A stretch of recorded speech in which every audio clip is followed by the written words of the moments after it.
Hello hi friends, எல்லோரும் எப்படி இருக்கீங்க? நாங்கள் நல்லா இருக்கோம், நீ நல்லா இருப்பீங்க நம்புகிறோம். வாங்க ஃப்ரெண்ட்ஸ், இன்றைக்கி மத்தியான சாப்பாடு என்னென்னு பார்ப்போம். இது வளமை மாதிரி சோறு. இது இன்றைக்கி பொன்னி அரிசி, இன்றைக்கி சம்பா அரிசி இதான் கிடச்சிச்சு. இது எப்படி இருக்கோ தெரியல, நாங்கள் பெருசாக சம்பா அரிசி சாப்பிட்றதில்ல. சம்பா அரிசியில் சோறு. இது சிக்கன் குழம்பு. நான் சொன்னேன் ஃப்ரெண்ட்ஸ், கறி பீஸ்ன்னு சொல்லி கொஞ்சம் முள்ளாகவும் இருக்கும், கொஞ்சம் சதையாகவும் இருக்கும். ஆனால் குழம்பு நல்லா டேஸ்ட்டாக இருக்கும். அதில் ஒரு குழம்பு, கொஞ்சம் உருளைக்கிழங்கும் போட்டு வச்சுருக்குது. இது வந்து போஞ்சி.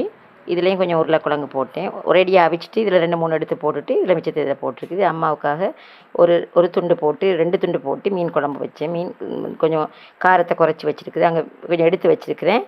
இது வந்து சுரக்காய் வளமையாக எடுக்கிறது இன்றைக்கி இல்லை, அதனால் அந்த வெள்ளைக்காய் இருக்கும், கெக்கரிக்கான்னு சொல்லி அதில் ஒரு பால் கறி. இது எல்லாமே கொஞ்சம் டேஸ்ட்டு கொஞ்சம் வித்தியாசமாக தான் வச்சுருக்கேன் ஃப்ரெண்ட்ஸ். அதனால் கொஞ்சம் மனமாகவும் டேஸ்ட்டாக இருக்கும்னு நினைக்கிறேன். சாப்பிடல. நீங்கள் கூட வீடுகளில் என்னென்ன சமையல் பண்ணீங்க, என்னென்ன குழம்பு வச்சிங்கன்னு சொல்லி கமெண்ட்ஸில் சொல்லுங்கள். ஓகே ஃப்ரெண்ட்ஸ், இந்த வீடியோ பிடிச்சிருந்தா லைக் பண்ணுங்கள், ஷேர் பண்ணுங்கள், மறக்காமல் சப்ஸ்கிரைப்